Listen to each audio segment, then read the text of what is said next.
আপনার বয়স 50 বছর। এই 50 বছরে আপনার 4 বার হজ করেছেন, 10 বার ওমরা করেছেন, নামাজ পড়ে পড়ে কপালে দাগ হয়ে গেছে, দান সাদকা করেছেন অফুরন্ত। এক কথাতে 50 বছরে আপনার কোনো গুনাহ নেই, ধরে নেন কোনো গুনাহ নেই, সব আপনার নেকিতে ভরপুর। ঠিক যখন আপনার বয়স 50 বছর একদিন, 50 বছর একদিন, সেই দিন আপনি একটা শিরিক করেছেন, শিরিক পাপটা আপনি করেছেন। এই 50 বছর একদিন যেদিন বয়স আপনার, এই দিন যদি আপনি একটা শিরিক যদি করেন, তাহলে 50 বছরে যত নেকি আপনার কামাই করা ছিল সব নেকি সঙ্গে সঙ্গে বাতিল হয়ে যাবে, সঙ্গে সঙ্গে বাতিল, আর একটা নেকি টিকবে না। তাহলে শিরকের ব্যাপারটা জানার দরকার আছে না নেই? আছে আছে। দুই নম্বর কথা হচ্ছে বেদাত। বেদাতটা জানবো কেন? ঠিক ওই রকম 50 বছর আপনার বয়স, আপনার সব ভালো বয়স। ঠিক 50 বছর একদিন যদি আপনার বয়স, এই নিয়ে আপনি একটা বেদাত করেছেন, ধরে নেন আরো বাঁচবেন 20 বছর, তার মানে 70 বছর আপনার আয়ু হলো। এই 50 বছর একদিনে যদি আপনি একটা বেদাত যদি করেন, তাহলে বাকি 20 বছরে আর কোন ভালো কাজ আল্লাহর দরবারে গ্রহণ করা হবে না, কোন ভালো কাজ আল্লাহর দরবারে গ্রহণ করা হবে না। তার মানে আপনি বলুন, এই দুটো ব্যাপার জানার দরকার আছে না নেই? তবে দয়া করে বলছি, আমার বক্তব্য সম্পূর্ণ শুনে তবে উঠতে হবে। তাছাড়া এই যে কালকে মোবাইলে দেখতে পাবে যে এই জায়গাটা বলে দিয়ে চলে গেছে, বিতর্ক শুরু হয়ে গেছে, বললাম না। আর মমতাজুল ইসলাম এখন মানে যেখানেই যাবে, চায়ের দোকানে কোথাও গল্প করছি লুকিয়ে, সেখানে দেখছি একটু ক্যামেরা এরকম করে বসে আছে, মানে ক্যামেরা ছাড়া আমি থাকতে পারছি না। কোথাও যে একটু পার্সোনাল বন্ধু বান্ধব ইয়ার্কি ঠাট্টা করবো, সেটাও দেখছি কেউ গোপন ভাবে তুলে ছেড়ে দিচ্ছে, এমন একটা অবস্থা। ওই জন্য বলছি, মোবাইলে কোনো জিনিস দেখে কারোর ব্যাপারে মন্তব্য করা যাবে না। আমি মোবাইলে দেখছিলাম নরেন্দ্র মোদী আর হাসিনার বিয়ে হয়েছে, আবার হাসিনার কোলে বাচ্চা, মোবাইলে দেখতে পাওয়া যাচ্ছে। আপনি এটা কি করবেন? বিশ্বাস করবেন? তাহলে মোবাইলে কিছু দেখে মানুষের ব্যাপারে ধারণা করা যাবে না। আসলে আমি বিতর্কিত লোক নয়, আমার কথাকে নিয়ে সোশ্যাল মিডিয়ার বিতর্ক করে দেওয়া হচ্ছে। আমি বলছি এক, সে বুঝে চার করে এমন বড় করে দেখাচ্ছে। যাই হোক, আমি দুটো বিষয় নিয়ে যদি আমি 1 ঘন্টা আলোচনা করি, 8 ঘন্টা করে, তবে এটা আপনার কাছে অনুরোধ যে আপনারা সকলেই শেষ পর্যন্ত থাকবেন ইনশাআল্লাহ। ইনশাআল্লাহ আলোচনাটা শুরু করি। প্রথমে কোনটা ধরি, শিরক না বেদাত? প্রথমে শিরকটা বলি, এর ভয়াবহতা বেশি। প্রথমে আমাদেরকে জানতে হবে যে শিরক কাকে বলে।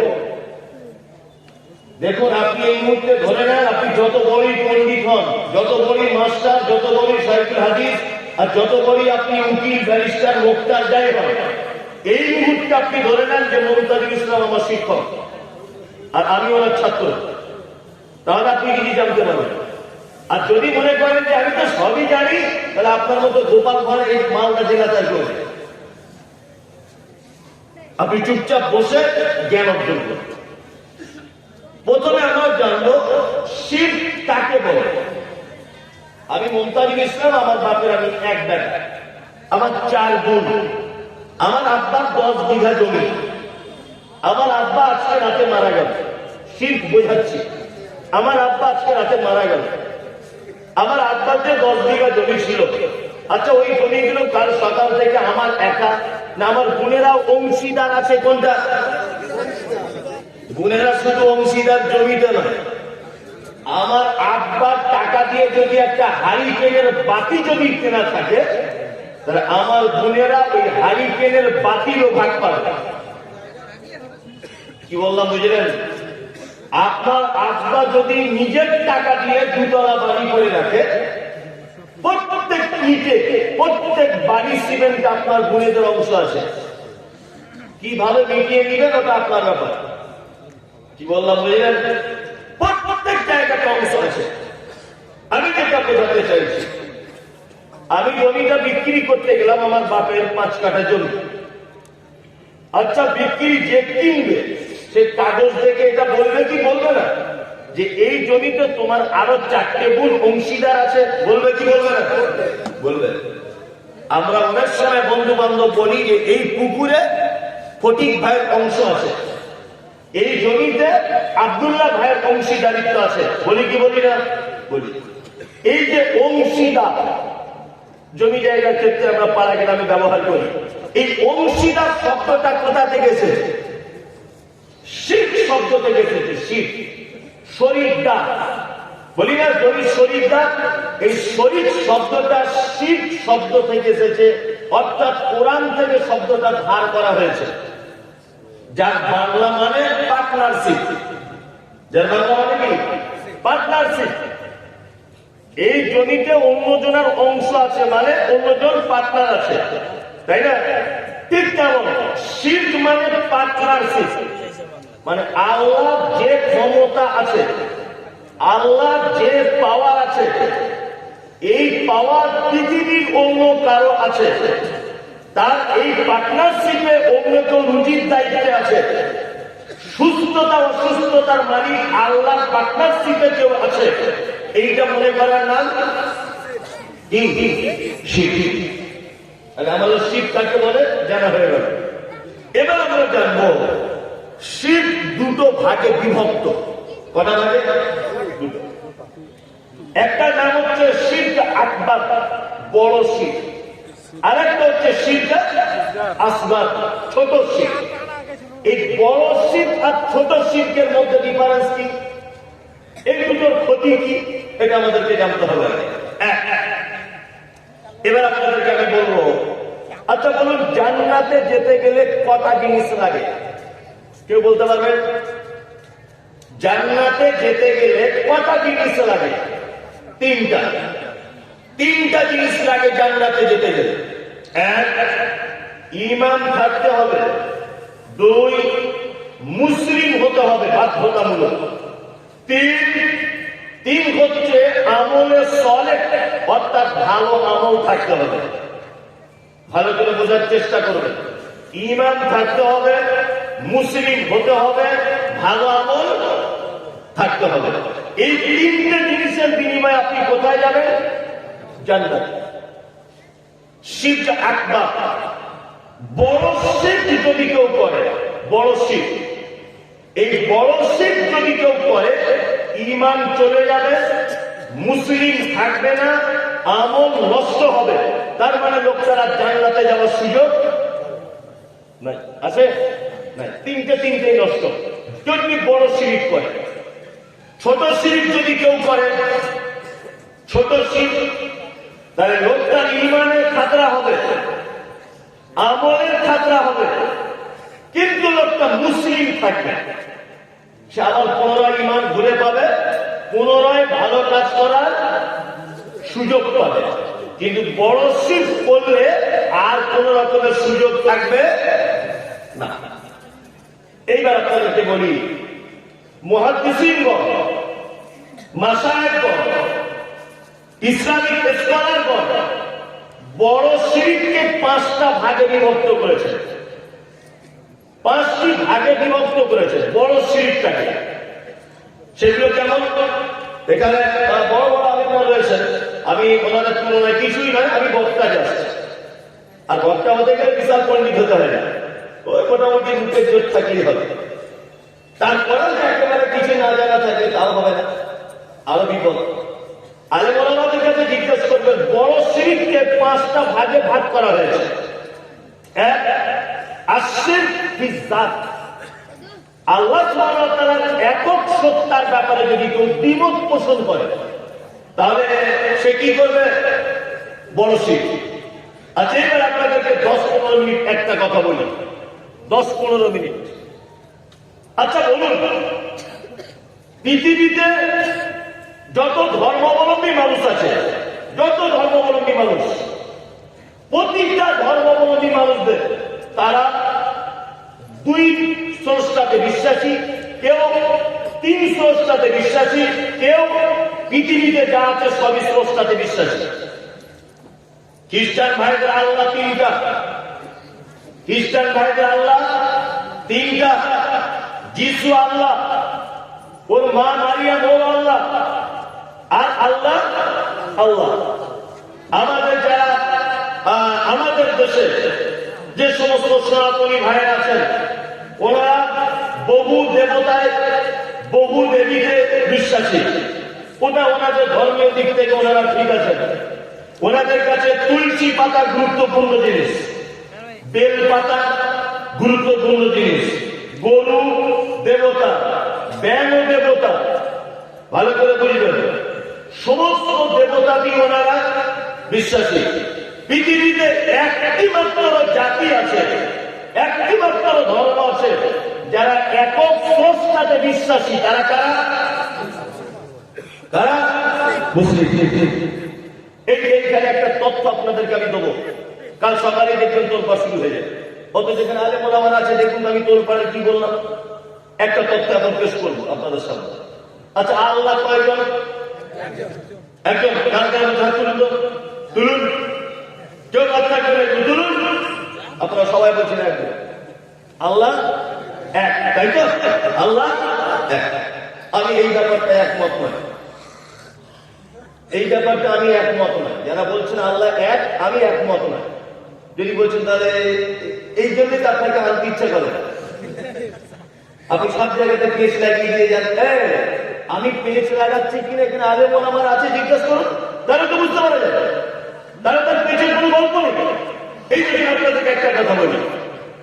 আচ্ছা, মাদ্রাসায় পড়ার ছাত্র তোমরা কেউ আছো বাবুরা? এই তো, বাহ, আলহামদুলিল্লাহ। তুমি কয় জামাতে পড়ো? 5 ক্লাসে। তুমি 4? তুমি? আচ্ছা, এই মাদ্রাসায় তো তোমরা শুধু আমাকে একটা জিনিস একবার বলে দাও, ঠিক আছে? আচ্ছা, আপনারা জানেন যে বাংলাতে যেমন আছে, বাংলাতে যেমন আছে 1 2 3 4 5 6 7 8 হাবি জাবি 100। ইংরেজিতে আছে 1 2 3 4 5 6 হাবি জাবি 100। আচ্ছা, আরবিতে এরকম আছে না নেই?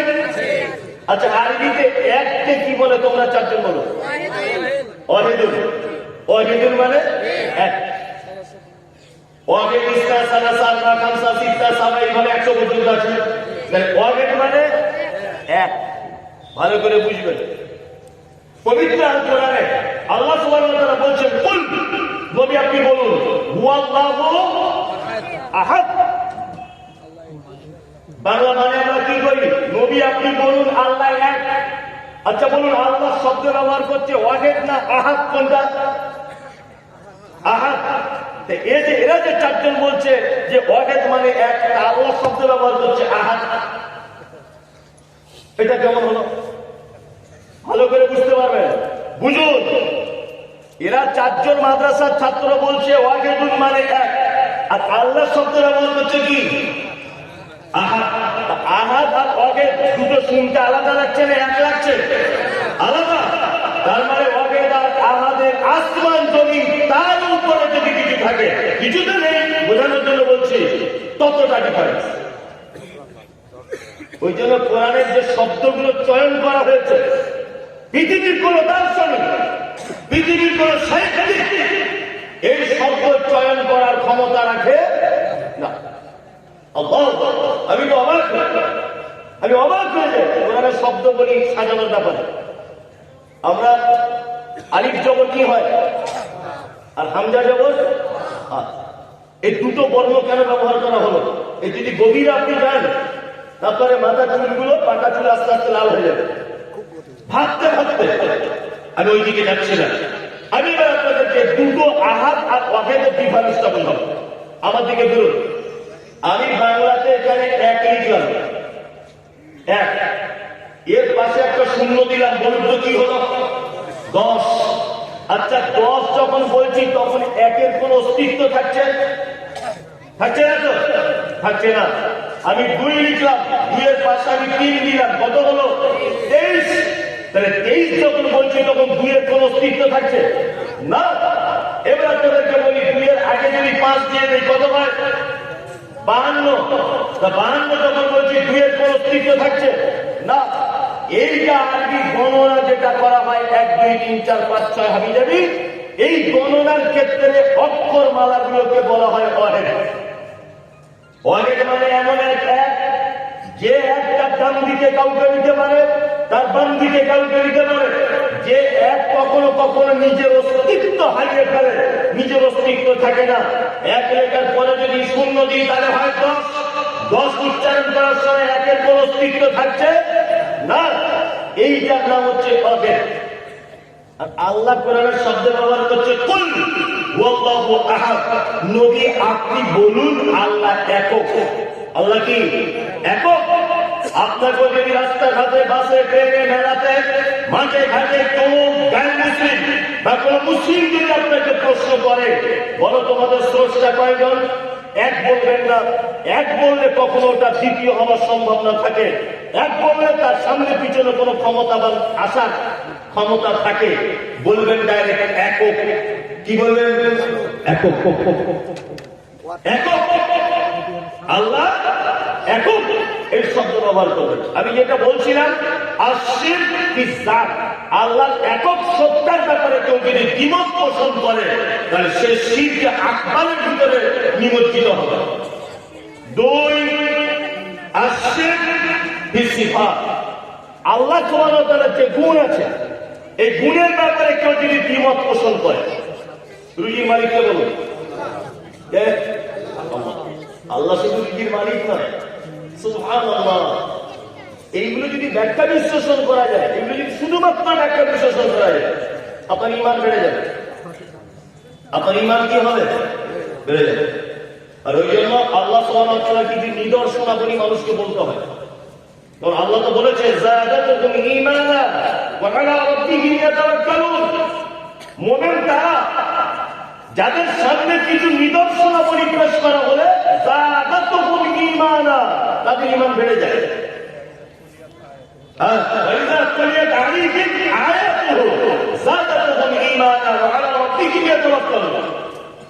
মুমিনদের সামনে কি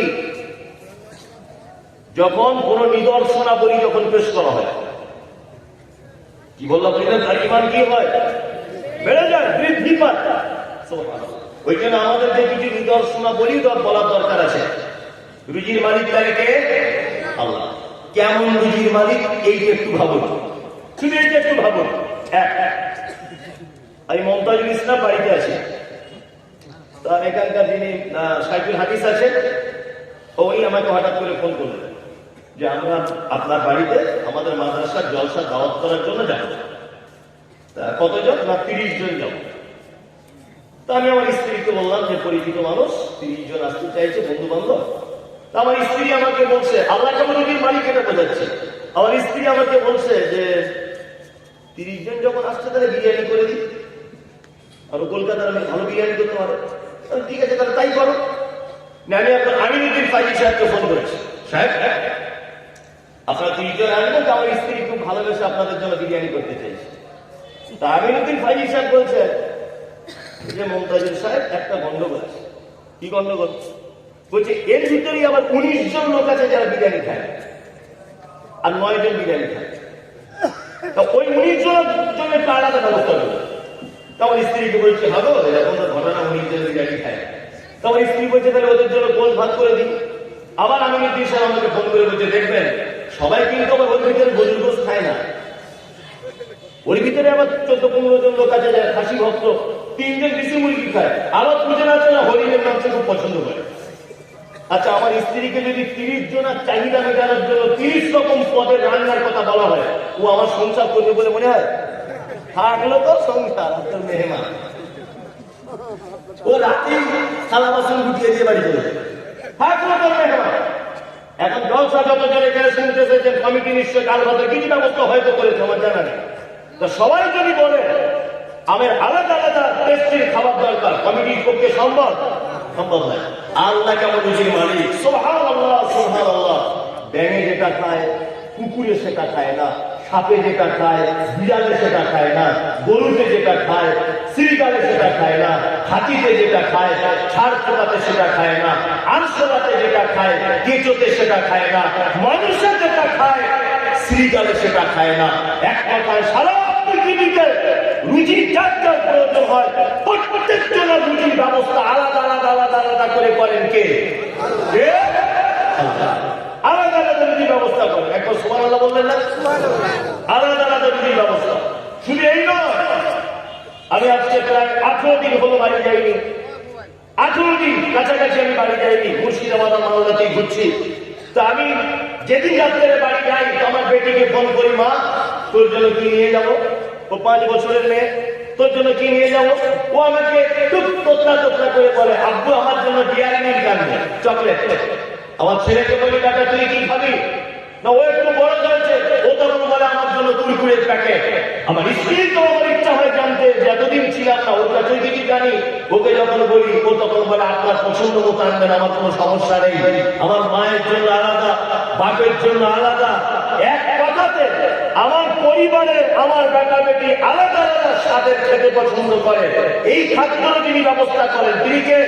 আল্লাহ। আল্লাহ। কোনদিন এগুলো ভেবেছেন আপনি? কোনদিন ভেবেছেন?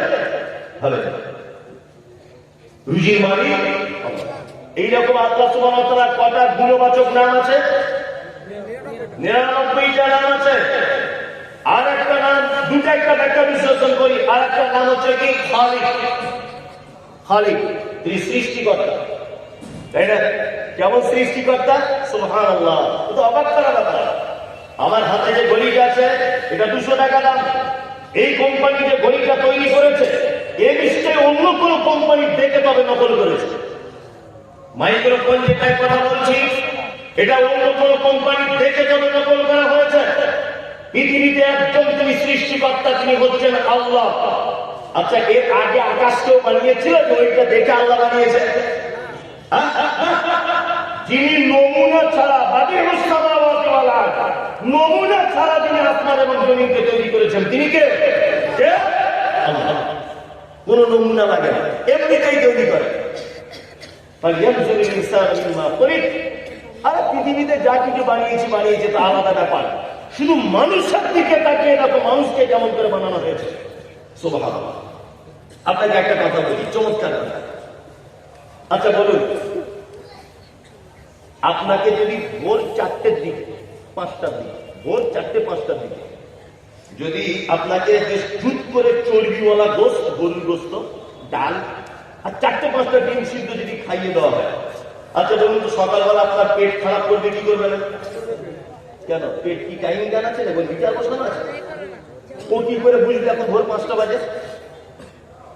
ও কি করে বুঝবে? আচ্ছা, এই খাবারটা যদি সন্ধ্যা 7টায় খেতেন তাহলে অসুবিধা হতো না? হতো না তো? 5টায় খেয়েছেন বলে অসুবিধা হচ্ছে। আমি বলছি পেট বুঝতে পারবো কি করে এখন ভোর 5টা বাজে? ও বুঝলো কি করে? কোনদিন ভেবে দেখেছেন? আপনি রাত 12টার পরে যদি খাদ্য খান গ্যাস অম্বল হয়ে যায়, তার আগে যদি খান হয় না। তা পেট বুঝলো কি করে এখন ভোর 5টা বাজে? বুঝলো কি করে?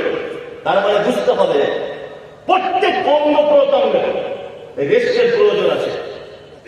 আমরা বলি না মানুষ ঘুমাচ্ছে, এই খাপা, মানুষ ঘুমায় না, তার অঙ্গ প্রত্যঙ্গ গুলো রেস্টের প্রয়োজন হয়, তারা পর্যন্ত ঘুমায়।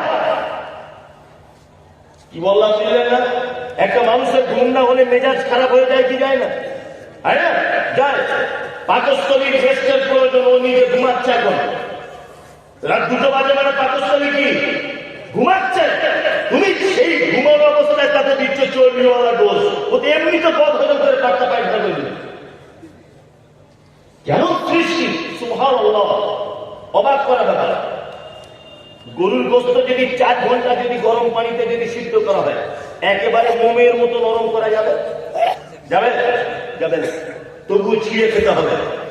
আল্লাহ মানুষের ভিতরে কি মেশিন বসিয়ে রেখেছে, টেম্পারেচার মেশিন। আপনি গরুর গোস্ত খেয়ে নিন, দেখবেন 4 ঘন্টা পরে একদম পানির মতো নরম, মোমের মতো। পায়খানা রাস্তা দিয়ে পায়খানা হয়ে বার হয়ে চলে যাচ্ছে। তাহলে চুলোর আগুনের থেকেও কি পেটে বেশি গরম আছে? এগুলো কবে গবেষণা হবে, কবে চিহ্ন ভাবনা করবেন? আল্লাহু আকবার। আপনি আপনার স্ত্রী কাশ্মীরে বেড়াতে গেছেন, কাশ্মীরে বরফ পড়ছে, -5-6, চারিদিকে বরফে ঢাকা। আপনার বাচ্চা রয়েছে, একটা 1.5 বছরের দুধ পান করে, কারেন্টের ব্যবস্থা নেই। আমার আল্লাহ সুবহানাহু ওয়া তাআলা তোমার বাচ্চা দুধ পান করাতে হবে বলে কারেন্টের ব্যবস্থা থাক আর না থাক, ঠান্ডা দুধ বাচ্চা খাবে না। ওই জন্য মায়ের বুকের স্তনে টেম্পারেচার মেশিন বসিয়ে দিয়েছে।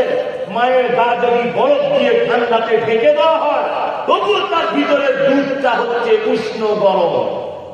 মেশিন বসিয়ে দিয়েছে কে? আল্লাহ সুবহানাল্লাহ। আবার শুধু মেশিন নয়, দুধ হালকা হালকা মিষ্টি, যাতে খেতে সুবিধা হয়। মায়ের গা গোটা শরীর বরফ দিয়ে জমা, অথচ তার বুকের দুধ গরম। কে ব্যবস্থা করে? আল্লাহ। কে? আল্লাহ।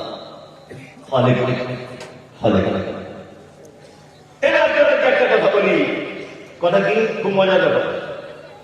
আল্লাহ সুবহানাহু ওয়া তাআলা 99টা নাম আছে। অনেক সময় আমরা নামাজ পড়তে পড়তে ছেড়ে যাই। অনেক মানুষ, ভাই তুমি নামাজ পড়ছো না কেন? বলছে কি আর বলবো মনীষ মায়ের, পড়ছিলাম একটা নিয়ত করে, কিন্তু কবুল হচ্ছে না। ওই জন্য বিরক্ত হয়ে মসজিদে যায় না, পড়েও যা না পড়েও তাই। বরঞ্চ যারা পড়ে না তাদের কাজ বেশি হচ্ছে, দুতলা বাড়ি করছে, দেখতে পাচ্ছ। আমি ভাই কি উদ্দেশ্যে গিয়েছিলেন? বলছে ভাই মৌলী সাহেব লোকটা আপনাকে বললে আবার জলসা করে দেবেন। কি বলুন অসুবিধা? বলছে নিয়ত করেছিলাম 3-4 বছর নামাজ কিছু দোয়া করছে, আল্লাহ লটারি খাস করে এসে যদি খেতে যায় 1 কোটি টাকা, তাহলে খুব উপকার হয়। ভালো করে বাঁচছে না বলে টাকা পয়সা লটারি কেটে কেটে শেষ হয়ে গেল, ওই জন্য মসজিদে যায়। এই তোমার দোয়া কবুল হবে না। আমরা যারা দোয়া করছি মসজিদে গিয়ে হাউ হাউ করে কাঁদছি, আমাদের দোয়া সহজে কবুল হবে না। কারণ আমরা দোয়া করার পদ্ধতি জানি। কারণ কি বলুন তো, এই যে আসমা ওয়া সিফাতের ভিতরে একটা গুণ আছে, এই গুণটা আপনাদেরকে জানিয়ে দিই। এখন বক্তব্য দিতে দিতে মাইকটা হঠাৎ খারাপ। এখন হেড মাওলানাকে যদি বলি আসুন তো, আচ্ছা উনি এসে মাইকের কোন উপকার করতে পারবেন? যদি হেড কোনো মাস্টারকে বলি, জাতিতে এই এলাকার সম্মানী মানুষ হেডমাস্টার, কিন্তু মাইক খারাপ হয়ে গেছে, কিন্তু উনি পারবেন? একটা ছেঁড়া প্যান্ট পরাওয়ালা মাইকের মেকানিক, তাকে যদি ডাকা হয়, ও উপকার করতে পারবে না। পারবে কি পারবে না? তাহলে যে জায়গায় যার প্রয়োজন সেই জায়গায় তাকে রাখতে হবে। আল্লাহ কোরআনে বলছেন ওয়ালিল্লাহি আসমাউল হুসনা ফাদউ বিহা। বান্দা তোমরা যখন বিপদে মুসিবতে পড়ো, তখন আমার গুণবাচক নাম ধরে ধরে আমাকে ডাকো। আমরা ছেলে পরীক্ষা দিচ্ছে, বলছে আল্লাহ পাস করিয়ে দাও। মেয়ে অসুস্থ, বলছে আল্লাহ ভালো করে দাও। ঋণগ্রস্ত হয়েছেন, বলছে আল্লাহ ভালো করে দাও। গুনাহ করেছেন, বলছেন আল্লাহ ভালো করে দাও। আপনার দয়া দরকার, বলছেন আল্লাহ দয়া করো। এই দোয়া সহজে কবুল করা হবে না। ওয়ালিল্লাহিল আসমাউল হুসনা, যখন যেটা প্রয়োজন তার সেই নাম ধরে ডাকতে হবে। টাকার দরকার, মসজিদে গিয়ে হাত তুলে বলতে হবে ইয়া রাজ্জাক, হে নিজের মালিক। যখন সংসারে অশান্তি হচ্ছে, তখন হাত তুলে বলতে হবে ইয়া সালাম, হে শান্তিময়। যখন আপনার দয়ার দরকার, তখন বলতে হবে হাত তুলে ইয়া রহমান, হে চরম দয়াশীল। যখন দয়া করে ফেলেছেন, হাত তুলে বলতে হবে ইয়া গফফার, হে চরম ক্ষমাশীল, আমার পাপগুলোকে ক্ষমা করে দাও। চরম বিপদে পড়েছেন, মামলা মুকদ্দমাতে ফেসেছেন, ভিডিওতে ফেসেছেন, এসডিওর কাছে ফেসেছেন, বড় বাবুর কাছে ফেসেছেন, কোন জায়গাতে গাড়ি ঘোড়া নিয়ে রাস্তাঘাটে ফেসেছেন, হাত তুলে বলতে হবে ইয়া ওয়াকিল, সমস্ত সমস্যা থেকে বার করে দেওয়ার মালিক তুমি আমাকে সমস্যা থেকে বার করে দাও। আমাদের অধিকাংশ মানুষের দোয়া কবুল হচ্ছে না, তার একটা কারণ, যাই হচ্ছে আল্লাহ ক্ষমা করে, আল্লাহ মাফ করে দাও। অথচ আল্লাহ কি বলছেন? ওয়ালিল্লাহিল আসমাউল হুসনা ফাদউ বিহা। আমার সুন্দর সুন্দর গুণবাচক নাম আছে, তোমরা ওইগুলোকে ধরে আমাকে ডাকো। তার যখন টাকার দরকার হবে, কি বলতে হবে? ইয়া রাজ্জাক। আর দেখবেন সবাই কিন্তু নিজের প্রশংসা একটু পছন্দ করে। আমি এখন গাড়ি থেকে নামলাম, একজন বলছে মুমতাজুল ইসলাম এসছে, আমার অতটা ভালো লাগে না। এটা বোঝানোর জন্য বলছি ওর দিনের ঘটে। আর একজনা বলছে বাংলা, বিহার, উড়িষ্যা, আর মোটামুটি দিল্লি, বোম্বাই, বাংলাদেশ, ত্রিপুরা, নেপাল, ভুটান, হাবি জাবি জায়গা বিখ্যাত প্রধান বক্তা সন্দেহ, এই সাংঘাতিক বক্তা। আমার যদি একটু একটু খুশি হবে যে কিছু হতে পারি না পারি, অন্তত প্রধান বক্তাটা বলছে গ্রামে কোনো ইঞ্জেকশন দিতে পারে না ভালো করে, তবে ডাক্তার। ওকে যদি বলেন ডাক্তার বাবু, দেখবেন ভালো ওষুধ দেবে। যে কিছু হোক না হোক ডাক্তার বাবু তো বলেছে। হ্যাঁ, বাচ্চা ছেলেদের ক্লাস 1-এর বই পড়ায়, তাকেও যদি আপনি বলেন না শুধু মাস্টার, অতটা খুশি হবে না। কি বলবেন? মাস্টার মশাই। তো দেখবেন একটু পিক আপ নেবে। তার মানে সবাই কিন্তু নিজের একটু একটু প্রশংসা কি করে, যতগুলি বলুন জানি প্রশংসা পছন্দ করি না, একটু করে অন্তর অন্তরে করি, করে কি করে করে। আল্লাহ সুবহানাহু বারবার আপনি আল্লাহ আল্লাহ বলে ডাকছেন। আমি ডাকতে মানা করছি না, মাঝে মধ্যে বলবেন যখন টাকা পয়সার অভাব পড়ে যাবে, ইয়া রাজ্জাক, হে রুজির মালিক। যখন শান্তির দরকার, ইয়া সালাম, হে শান্তিময়। দয়ার দরকার, তখন বলবেন ইয়া রহমান, হে চরম দয়ালু, তুমি আমার উপরে একটু দয়া করো। এই নামগুলো ধরে ডাকলে আল্লাহ বেশি খুশি হয়। কি বলছি বুঝতে পারছেন? তাহলে শিরকের প্রকারভেদ বলতে গিয়ে 2 নম্বরে দাঁড়িয়েছিলাম কি? আশ-শিরক ফিস-সিফাত, আশ-শিরক ফিল ইবাদাত। ইবাদতের ভিতরে শিরক, এটা হচ্ছে শিরক আকবার। ইবাদতে কেমন করে শিরক? এই যে আমার দিকে তাকায় একটা মজার কথা বলি। একা একা যখন সুন্নত নামাজ পড়ে তখন টাইম লাগে 2 মিনিট। আর আমি মুমতাজুল ইসলাম আপনাদের গ্রামে জুম্মা পড়াতে এসেছি, ধরে নেন এই এলাকার লোক সব জুম্মা পড়তে এসেছে, বক্তা মুমতাজুল ইসলাম জুম্মার খুতবা দিবেন। ও আমার সামনে সুন্নত পড়তে দাঁড়িয়েছে, তখন টাইম লাগছে কত মিনিট? 7 মিনিট। ভালো করে বুঝবেন, ও একা যখন পড়ে টাইম লাগে কত মিনিট? 2। আর আমার সামনে যখন পড়ছে টাইম লাগছে কত মিনিট? 17 মিনিট। তার মানে বোঝা যাচ্ছে ও আমাকেও খুশি করতে চাইছে, আল্লাহকেও খুশি করতে চাইছে। এই ইবাদত শিরক।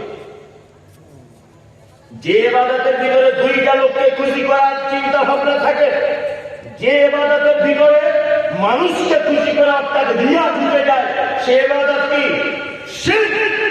আর একটা কথা আপনাদেরকে বলে দিই, খুব মনোযোগ দিয়ে শুনবেন। সারা জীবনে যদি আপনি একটা সেজদা যদি দেন, একটা সেজদা যদি আপনি দেন, সেই সেজদাটা শুধুমাত্র কার জন্য দিতে হবে? আল্লাহ। কোন মাজার, খানকা, দরগা, গাছতলা, আমতলা, পিকতলা, কোন রকমের কোন জায়গাতে এই জায়গা ঠেকানো যাবে না। জীবনের 60-70 বছর আপনি যদি বেঁচে থাকেন, এই 60-70 বছরে একবার যদি আপনি আপনার এই কপালটা কোথাও ঠেকান, তাহলে সেটা কার জন্য ঠেকাতে হবে? আল্লাহর জন্য। আল্লাহ ছাড়া কারোর জন্য এই জায়গাটা নত করা যাবে না। আল্লাহর যে বিধান রয়েছে, বিধান যদি কেউ পরিবর্তন করার চেষ্টা করে, 1 লাখ টাকার জাকাত কতটা বলুন? 2,500। আর তার 100 টাকায় কত? 2.5 টাকা। ভালো করে বুঝবেন, 100 টাকায় 2.5 টাকা। আচ্ছা, 8 আনা চলে মামলাতে? চলে না তো, কলকাতাতেও চলে না। এখন যদি কোন আলেম মনে করে যে 8 আনা চলে না, এটা বাড়িয়ে 1 টাকা করে দেওয়া যাক, মানে 3 টাকা, আর 8 আনাটা কেটে জাকাত 2 টাকায় থাক, চলবে? কিয়ামত পর্যন্ত যদি 8 আনার কোনো ভ্যালুয়েশন না থাকে, তবু 2.5 টাকায় থাকবে, 2.5 টাকায় থাকবে। পরিবর্তন করা চলবে না। এইবার আপনাদেরকে শিরকের যদি প্রকারভেদ বলতে যাই, অনেক টাইম লেগে যাবে। এবার শিরক, এটা গুনাহ কতটা, পাপ কতটা, এই দেখুন আল্লাহ তাআলা কোরআন মাজিদের ভিতরে বলছেন, ইন্নাহু মান ইউশরিক বিল্লাহ ফাকাদ হারামাল্লাহু আলাইহিল জান্নাহ ওয়া মাওয়াহুন নার ওয়া মা লিয-যালিমিনা মিন আনসার। আল্লাহ সুবহানাহু ওয়া তাআলা বলছেন, নিশ্চয়ই যারা শিরক করে তাদের জন্য জান্নাত হারাম, ওয়া মাওয়াহুন নার, তাদের থাকার জায়গা জাহান্নাম, তাদের ঠিকানা জাহান্নাম, ওয়া মা লিয-যালিমিনা মিন আনসার, এবং কিয়ামতের দিন তাদের কোনো সাহায্যকারী থাকবে না। এই চিটার তোমাকে আমি চিনি না, সুবহানাল্লাহ। এই কথা বললেই তো বলবো আমাদের বিরুদ্ধে বলছে। হুজুর জলসা করতেছে যে বক্তব্য দিতে এসে বলছে এটা সবাই আমার চাদর ধরুন। বলছে কেন? বলছে মুড়ি ধর। আচ্ছা আচ্ছা, হুজুর তাহলে মুড়ি ধরে কি হবে? বলছে কি আমাদের দিন আমার দাদুর নৌকা থাকবে ভাড়া করা, আমাদের যারা মুড়ি ওই নৌকা উঠবে আর একদম ফেরত এসে গিয়ে নামবে। মানুষ তো বোকা, কি বলে বুঝে না? চাদর ধরছে, সবাই তো চাদরের চান্স পাচ্ছে না। তখন হুজুর বলছে যারা চাদর ধরেছে তোমরা তাদের বগল ধরো, আর না পিছনে জামা টেনে ধরো। কিয়ামতের দিন কেউ কারো কোনো সাহায্য করতে পারবে না। শিরককারীদের তো কোনো সাহায্যকারী থাকবে না, এমনি লোকেরও থাকবে না। আপনাকে একটা জ্বলন্ত কোরআনের আয়াত দেখাচ্ছি, দেখুন এই কথাটা আপনার সঙ্গে মেলে কি মেলে না? যে হুজুর, যে টিচার বলছে যে আমরা কিয়ামতের দিন আমাদের মুরিদদেরকে বাঁচাবো, মনে মনে ভাবছি এটা যদি হযরত ওমরের জামানা হতো, তাই এই পাছার চামড়া তুলে গুঁড়ো লঙ্কা দিয়ে দিত। কি বলছি বুঝতে পারছেন না? হযরত ওমরের জামানা যদি হতো, এদেরকে বাঁচার কোন রকমের অধিকার ছিল না যদি হযরত ওমরের খেলাফতের সময় যদি এদেরকে জন্ম হতো। আল্লাহ। আচ্ছা বলুন, পৃথিবীতে আপনাকে সব থেকে ভালোবেসে কে বাসে? আল্লাহ। মানুষ হিসাবে কে সব থেকে বেশি ভালোবাসে? আর তারপর মা, আর তারপর বলছি স্ত্রী। এত গুণ রয়েছে, গুণের নামটা বল। বলছে বউ। বউ যারা কার নাম করছো, কার নাম করছো, তোমাকে আন্ডারস্ট্যান্ড করে ঘুরিয়ে দিবে সময় দিবে। তোমাকে চিনো না এখন। আল্লাহ ভালোবাসার মানুষের সিরিয়াল করেছেন, ভালোবাসার মানুষের কি? কুল ইন কানা আবাউকুম ওয়া আবনাউকুম ওয়া ইখওয়ানুকুম ওয়া আজওয়াজুকুম ওয়া আশীরাতুকুম ওয়া আমওয়ালুন ইকতারাফতুমুহা ওয়া তিজারাতুন তাখশাউনা কাসাদাহা ওয়া মাসাকিন তারজাউনাহা আহাব্বা ইলাইকুম মিনাল্লাহি ওয়া রাসূলিহি ওয়া জিহাদিন ফি সাবিলিহি ফাতারাব্বাসু হাত্তা ইয়াতি আল্লাহু বিআমরিহি আল্লাহু লা ইয়াহদিল কওমাল ফাসিকিন। আল্লাহ ভালোবাসা মহব্বতের জিনিসের সিরিয়াল দিয়েছে কোরআন, যে মানুষ এই জিনিসকে মহব্বত করে। এক, কুল, নবী আপনি বলে দেন, আবাউকুম, তোমার আব্বা মা সব থেকে বেশি মহব্বত করে কি? আপনার আব্বা মা। দুই, আবনাউকুম, তোমার বেটা বেটি। তিন, ইখওয়ানুকুম, তোমার ভাই। চার, আজওয়াজুকুম, তোমার স্ত্রী। তাহলে স্ত্রীকে কয় নম্বরে? তাহলে স্ত্রী আগে কে? ভাই। তো ভাইয়ের ভাইয়ের কথা নেই কার জন্য? তাই না? এই যে কি থানার ওরা বাবু, আল্লাহ কি বললাম বুঝলেন না? স্ত্রীর জন্য ভাইয়ের সঙ্গে সম্পর্ক, অথচ আল্লাহ স্ত্রীকে কয় নম্বরে আনছেন? চার। মানে স্ত্রীর আগে ভাই, তাই না? জি। আর অবশ্যই এটা একদম অবশ্যই। ডাক্তার বলেছে আপনি আর বাঁচবেন না, ডাক্তার বলেছে আপনি আর বাঁচবেন না, ডাক্তার বলেছে 3-4 মাস আপনার আয়ু আছে। আপনার স্ত্রী দেখবেন ফোনে ফোনে কাউকে রেডি করে রেখেছে, আধার কার্ড লিঙ্ক করলেও খালি।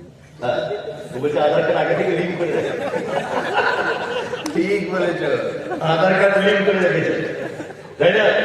আবার আপনার শ্বশুর দেখবে আপনার স্ত্রীর জন্য অন্য ছেলেকে মনে মনে পছন্দ করে রেখেছে, তাই না? আর স্ত্রী অসহ্য হয়ে মাঝে সাথে বলে বান্ধবীদের, কি করবো, আসলে মরছেও তো না, ছেড়েও যেতে পারছি। বলবে আপনার ভাই, রক্তের ভাই যদি হয়, ও তার জীবন থাকা অবস্থায় আপনার জন্য এই দোয়া করবে, আল্লাহ আমার ভাইকে ভালো করে দাও। আমার 3টা ভাতিজি আছে, ছোট ছোট 3টে ভাতিজি আছে।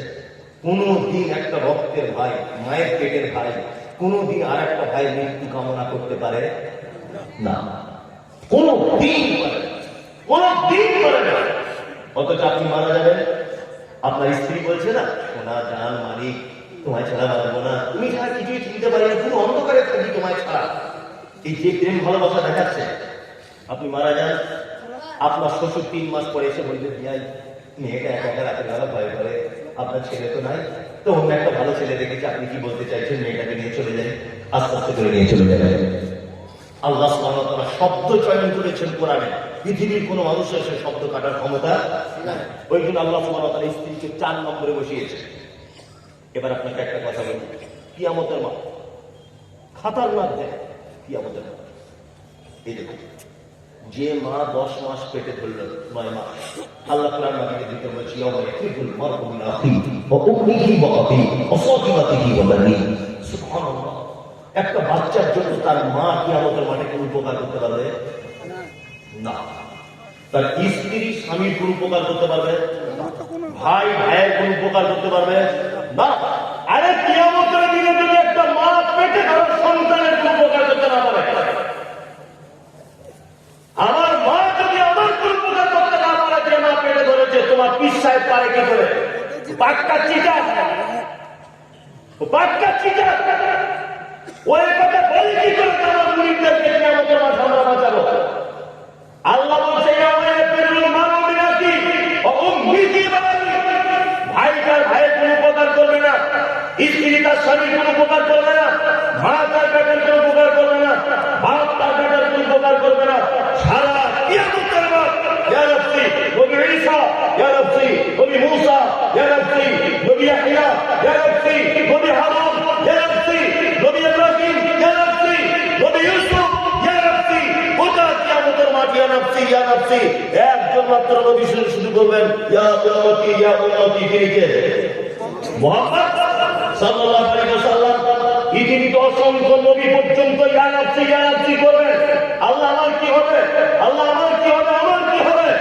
পৃথিবীর দ্বিতীয় সম্মানী মানুষ, দ্বিতীয় সম্মানী নবী ইব্রাহিম আলাইহিস সালাম, উনি পর্যন্ত কিয়ামতের মাঠে বলবেন আল্লাহ আমার কি হবে, আমার কি হবে?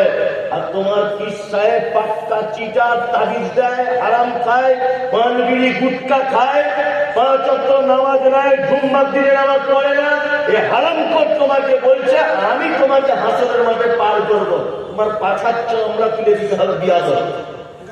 কথা শোনো, একটা কথা আপনাকে বলি। আল্লাহ তাআলা বলছে কিয়ামতের দিন শিরককারীদের কেউ কোন উপকার করতে পারে?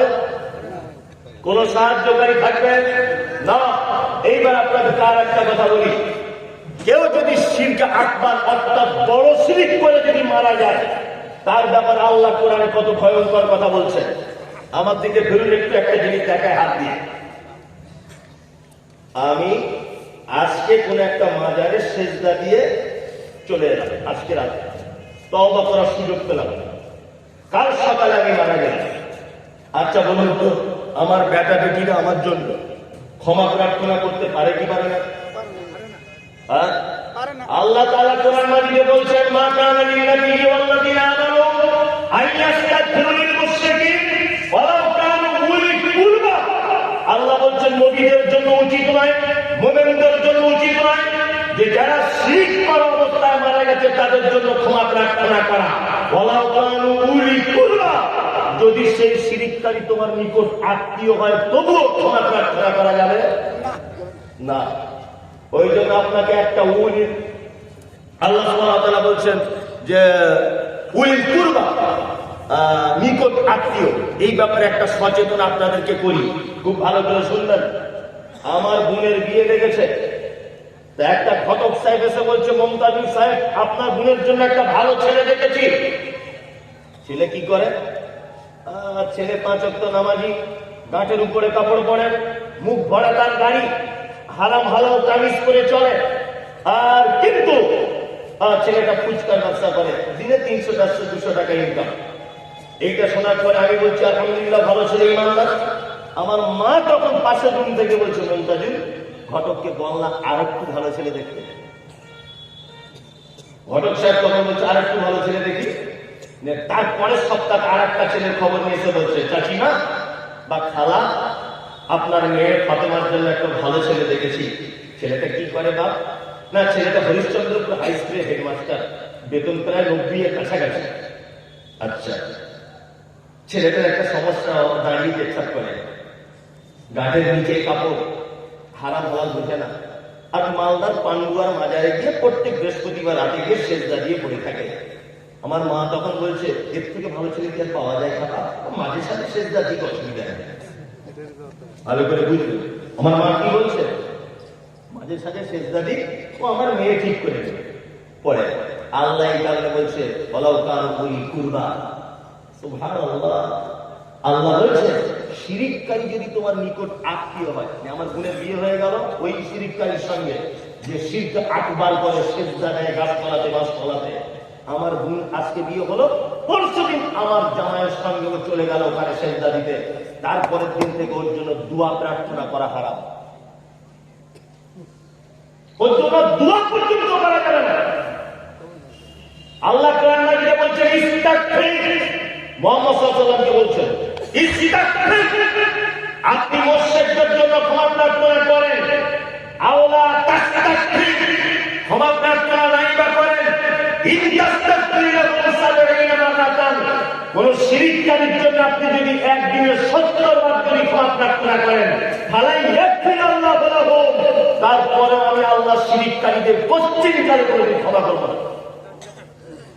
আমি মুনতাজির ইসলাম আপনার জন্য দোয়া করলে কবুল হতে পারে, নাও পারে। কাবার ইমাম যদি আপনার জন্য দোয়া করে কবুল হতে পারে, নাও পারে। আল্লাহ মুহাম্মদ সাল্লাল্লাহু আলাইহি ওয়াসাল্লামকে বলছেন ইস্তাগফির, আপনি ক্ষমা প্রার্থনা করেন। আল্লাহ তাস্তাগফির, ক্ষমা প্রার্থনা নাই বা করেন। ইন তাস্তাগফির লাহুম 70 মারাতান, একদিনে যদি আপনি 70 বার ওদের জন্য ক্ষমা প্রার্থনা করেন, ফারাই ইয়াকফি আল্লাহ লাহুম, তারপরে আমি আল্লাহ তাদের ক্ষমা করব না। তাহলে আমরা শিরিক নামক পাপ থেকে বাঁচি যাব ইনশাআল্লাহ। ইনশাআল্লাহ বলুন, শিরিক থেকে বাঁচবো ইনশাআল্লাহ। শিরিক করব। এই দেখুন আরেকটা চমৎকার হাদিস আপনাদেরকে শোনাই, তারপরে 10-15 মিনিট 8 ঘন্টা বেদাত সম্পর্কে বলি। এই দেখুন মজার হাদিস। আল্লাহ নবী সাল্লাল্লাহু আলাইহি ওয়াসাল্লামের কাছে 10 জন লোক এসেছে। 10 জন, এটা খুব পরিচিত হাদিস। 10 জন লোক এসে বলছেন, আল্লাহ রাসূল আপনি আমাদের ইসলাম গ্রহণ করান, আপনার কাছে বাইয়াত হতে এসেছি, অর্থাৎ ইসলাম গ্রহণ করতে এসেছি। আল্লাহ নবী সাল্লাল্লাহু আলাইহি ওয়াসাল্লাম 9 জনকে ইসলামের ভিতরে নিলেন, একজনকে ছেড়ে দিলেন, একজনকে ছেড়ে দিলেন। এই 9 জন তখন বলছেন, আল্লাহ রাসূল আমরা 9-10 বন্ধু মিলে নিলাম, আপনি একজনকে ছেড়ে দিলেন আর 9 জনকে ইসলামের ভিতরে নিলেন কেন? তখন আল্লাহ রাসূল সাল্লাল্লাহু আলাইহি ওয়াসাল্লাম বলছেন, দেখো গলাতে একটা তাবিজ লটকানো আছে, আসলে ওর কাছে যে আমি কলেমাটা দিব, হ্যাঁ আশহাদু আল্লাহটা দিব, এইটা তো ঈমানে ফুটো হয়ে আছে, এটা টিকবে না। ওই জন্য যতক্ষণ ও ওইটা না খুলবে ততক্ষণ ওকে কলেমা পড়ানো যাবে না। তার মানে এখানে তাবিজ রাখলে আল্লাহ নবী তাকে ইসলামের ভিতরে প্রবেশ করতে পর্যন্ত ইচ্ছা প্রকাশ করলেন। অনেক মুসলমান আছে না এগুলো করছে, তাবিজ কবর মাদুলি, লাল সুতো কালো সুতো করছে, কি করছে না? লাল সুতো কালো সুতো চলছে না? চলছে। আল্লাহ তুমি আমাদের শিরক নামক ভয়াবহ পাপ থেকে বাঁচাবো না। আমিন আমিন। বেদাত এই ব্যাপারটা বললে দেখবেন একটু ভালো লাগবে, জ্ঞান পাওয়া যাবে। বেদাত কাকে বলে? এই ইসলামে নেই এরকম কোন আমল যার কোন সূত্র খুঁজে পাওয়া যায় না। এরকম কোন কাজ যদি মানুষ নেকির উদ্দেশ্যে করে তাহলে তার নাম বেদাত। তাই না? ভালো করে বুঝবেন। একটা জিনিস বেদাত কি বেদাত নয় এটা বুঝবো কি করে? এইটা বুঝতে গেলে আপনাকে কোরআনের আয়াতের কাছে যেতে হবে। মা তাকুন রাসূল ফাখুযুহু ওয়া মা নাহাকুম আনহু ফান্তাহু। আল্লাহ নবী যেটা দেয় সেটা গ্রহণ করতে হবে, আর আল্লাহ নবী যেটা নিষেধ করে তার থেকে কি করতে হবে? দূরে সরে থাকতে হবে, তাই না? এইটা বললেই তো ঝামেলা হইল যে আল্লাহ নবী কি দিয়েছে, আল্লাহ নবী কি ছাড়তে বলেছে। হ্যাঁ, কিছুদিন আগে মোবাইলে দেখাচ্ছে মুর্শিদাবাদের কোন একজন বক্তা বলছে যে মুনতাজির ইসলাম বলেছে কোরআন পড়াবে না। এই নিয়ে আমাকে ফোনে এত গাল দিচ্ছে লোক যে তুই বলেছিস কোরআন পড়াবে না, তুই কত বড় আলেম। আসলে আমি ওইটা বলি, আমি বলেছি আলেমরা আছেন জিজ্ঞেস করুন। আল্লাহ নবী সাল্লাল্লাহু আলাইহি ওয়াসাল্লাম বলছেন কারো জীবনের শেষ কথা যদি হয় কি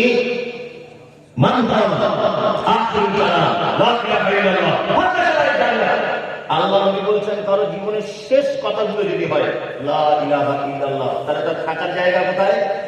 জান্নাত। আমি এর কথা বলেছি যে আপনার আব্বা মারা যাচ্ছে, আপনার বেটি মারা যাচ্ছে, আপনার বেটা মারা যাচ্ছে, আপনি তার পাশে বসে বসে নিজে নিজে বলুন লা ইলাহা ইল্লাল্লাহ, লা ইলাহা ইল্লাল্লাহ, নিজে নিজে বলুন। আপনার বলাতে যদি ও একবার বলে দেয় তাহলে ওর থাকার জায়গা কোথায়? জান্নাত। এইটা হচ্ছে মা আতাকুমুর রাসূল, আল্লাহ রাসূল এটা দিয়েছে আমাদের। শুধু কলেমাটা বলবেন ওমান হাকুম আনহু ফান্তাহু, এটা কোনটা?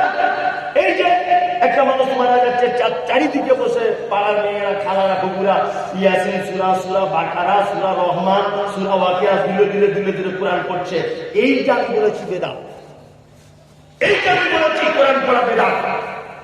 এইটা এই জায়গায় কোরআন পড়া বেদাত, এই জায়গাটা বাদ দিয়ে শুধু কোরআন পড়া বেদাতকে মোবাইলে জুড়ে দিয়েছে, দিয়ে আমাকে গালি খাওয়াচ্ছে।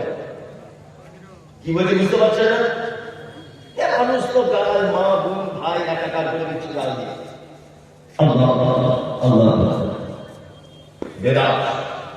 কত ভয়ঙ্কর কাজ। আয়েশা সিদ্দিকা রাদিয়াল্লাহু তাআলা আনহা তিনি বলছেন, আল্লাহ নবী সাল্লাল্লাহু আলাইহি ওয়াসাল্লাম বলেছেন, মান আমিলা আমালান লাইসা আলাইহি আমরুনা ফাহুয়া মানুষ যদি কোনো আমল করে, সেই আমলে যদি আমার পক্ষ থেকে কোনো পারমিশন না থাকে, সে আমল কি বাতিল, সে আমল বাতিল। ওই জন্য প্রত্যেক ইবাদত করার আগে একবার তদন্ত করে দেখতে হবে এই ইবাদতটা আল্লাহ নবী সাল্লাল্লাহু আলাইহি ওয়াসাল্লাম করেছিলেন কিনা। জানার দরকার আছে না নেই? তদন্ত করার দরকার আছে না নেই? আছে না? আছে। এইবার আপনাদেরকে একটা কথা বলি, আপনারা তো সব চালাক লোক। বাজারে 10 টাকা কেজি ঢেঁড়স কিনলে আগা ভেঙে দেখেন কচি না পাকা। 20 টাকা পিস লাউ কিনলে তলাতে নখ ঢুকিয়ে দেখেন কচি না পাকা। 10 টাকা কেজি বেগুন কিনলে লাইট মেরে দেখেন ফুটো করা আছে কিনা, তলাতে পোকা আছে কিনা। জমি কিনলে তার দলিল পর্চা দেখেন, সার্চিং করে দেখেন কম্পিউটারে। সমস্ত ব্যাপারে আপনার তদন্ত করার ক্ষমতা রয়েছে, কিন্তু ইসলাম জানার ব্যাপারে এবং মানার ব্যাপারে আপনার তদন্ত করার ক্ষমতা নেই। তবে এখন কিছু যুবক ছেলে তদন্ত করার চেষ্টা করছে না? যুবক ছেলে, কিন্তু তাদেরকে আবার ফাঁকিয়ে দেওয়া হচ্ছে। একজনা বলছে, হুজুর আপনি যে ফরজ নামাজ পড়ে সবাই মিলে দোয়া করলেন, এটা হাদিস আছে তো? হুজুর তখন তুই কি ছেলে, তুই কি বুঝিস? হুজুর আপনি যে মিলাদ করেন মরা মানুষের নামে নামে, এটা হাদিস আছে তো? তুই কি বুঝিস বলে তাকে ভয় দেখে বাড়ি পাঠিয়ে দেওয়া হচ্ছে। আর ও দেখছে সত্যি আমি মাদ্রাসায় পড়িনি, আমি তো কিছু বুঝি না। আপনাদেরকে ছোট করে গল্প বলি, সমাজের ব্যবস্থাটা কেমন চলছে, গল্পটা জ্ঞান আছে। হাসবেন না কেউ, তবে বলছি হাসি লাগতে পারে, হাসবেন না। আর হাসলে একটু হাসতে হবে। একটা লোক আমেরিকায় থাকতো, আলেম ওলামারাও শুনুন, বক্তব্যতে বলতে পারবেন এবং এতে জ্ঞান আছে, উদাহরণ দিতে পারবেন। একটা লোক আমেরিকায় থাকে, লোকটা 30 বছর পরে বাড়ি এসেছে, 40 বছর পরে। এখন লোকটা বাড়ি আসার পরে সময় পার হচ্ছে, বুড়ো হয়ে গেছে, বয়স হয়ে গেছে, স্বামী স্ত্রী বিশাল বড় বাগান বাড়িতে থাকে, সময় পার হচ্ছে না। তার স্বামী স্ত্রী যুক্তি করছে, দেশের বাড়িতে এলাম, কি করে সময় পার করবো? ওই স্ত্রী তখন বলছে, একটা গরু কিনলে হয় না? এ মাঠের দিকে নিয়ে যাবে, হাত পা ছাড়বে, আর খাঁটি দুধ পান করা হবে গরু। আমেরিকার ওই পুরুষ মানুষটা তখন ভাবছে, এই ঘটনা তো সত্যি, ঠিকই আছে, তাহলে গরু কিনি। 50,000 টাকার বান্ডিল নিয়ে গরু হাটে যাচ্ছে হরিশ্চন্দ্রপুরে গরু কিনতে। বাড়ি থেকে বার হয়েছে, ঠিক গেটের কাছে ওর একটা বন্ধুর সাথে দেখা। ওর বন্ধু তখন বলছে, আরে ফাইজুল ভাই যাচ্ছ কোথায়? তখন তো ভাই গরু কিনতে যাচ্ছি। তখন ওর বন্ধু বলছে, গরু কিনতে যাচ্ছ, এতদিন তো দেশে ছিল না, গরু চিনো তো? বলছে, খাপা গরু চিনবো না? বলছে, না চিনো না চিনো, অন্তত লেজটা তুলে চিনো যে কি গরু কিনছ। এখন ও হরিশ্চন্দ্রপুর হাটে গিয়ে দেখছে একটা এড়ে নাদুস নুদুস গরু। এড়ে গরু বুঝেন নামটা, খুব নাদুস নুদুস চেহারা, দেখতেও বেশ ভালো। ও গিয়ে তখন জিজ্ঞেস করছে গরুর মালিককে, ভাই ক কেজি করে দুধ হয়? মালিক তখন ভাবছে, আজকে একটা ইন্টারন্যাশনাল ভেড়া হাতে ঢুকেছে, তাহলে এড়ে গরুর আবার দুধ জিজ্ঞেস করে রে, চি চি চি, এ কেমন হলো? ও তখন মুখকে হেসে বলছে, ভাই আমি 55,000 নিচে দেবো না। আর গরুটার দুধ 14-15 কেজি হয়, এখন বাছুরটা বড় হয়ে যায় 6 কেজি করে হয়। আমেরিকার লোকটা দেখছে যে কিনেই যদি 6 কেজি দুধ হয়, তাহলে তো ভালো জাতের গরু, তাহলে নতুন বাছুর হলে 15-16 কিলো হবে। এখন ও মোটামুটি গরু কিনে ফেলেছে, টাকাও দিয়ে দিয়েছে। কি বললাম বুঝলে, গরু লেখাই হয়ে গেছে হাট মালিকের পক্ষ থেকে।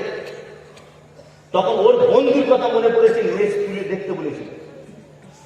তখন এই আমেরিকার টাই পড়া স্ট্যান্ডার্ড লোকটা গরুর মালিককে বলছে, ভাই একটু লেজ তুলে দেখবো কি গরু? তখন গরুর মালিক বলছে, আস্তাগফিরুল্লাহ, এই খারাপ জিনিস হাটের সামনে আপনি দেখবেন, বড় কি বাড়ি গিয়ে দেখবেন। আচ্ছা লেজ তুলে যদি দেখতে যায়, খারাপ জিনিস কি খারাপ জিনিস? আমি মমতা ইসলাম দেখে আপনারা গ্রামে কুরবানি গরু কিনতেছে, লেজ তুলে দেখি, লোক কি বলবে? লেজ তুলে গরু দেখছে, কত বোকা লোকেরা বলবে, কি বলবে? বলবে। তখন টাই পড়া আমেরিকার লোকটা তখন বলছে,